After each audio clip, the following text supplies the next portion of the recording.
बिस्मिल्लाहिर्रहमानिर्रहीम। तो बहुत ही अच्छी ख़बरों के साथ एक तो ये कि बर्मा, नाइजीरिया, अज़रबैजान, मलेशिया, मिस्र, ईरान, बांग्लादेश, अर्जेंटीना, सऊदी अरब और मुत्तहिदा अरब अमारात समेत कई ममालिक पाकिस्तान से JF थंडर और पाकिस्तानी मिसाइल ख़रीदने के लिए बातचीत कर रहे हैं।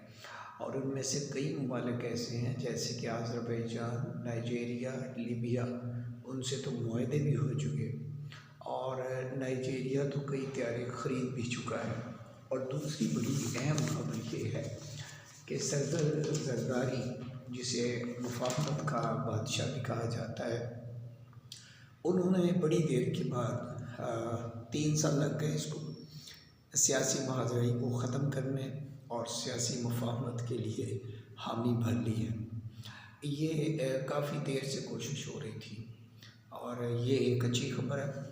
अब उम्मीद की जा सकती है कि खान साहब समेत कई सियासी रहनुमाओं की मुश्किलात में कमी आएगी। अपना ख्याल रखिएगा। अल्लाह हाफ़िज़।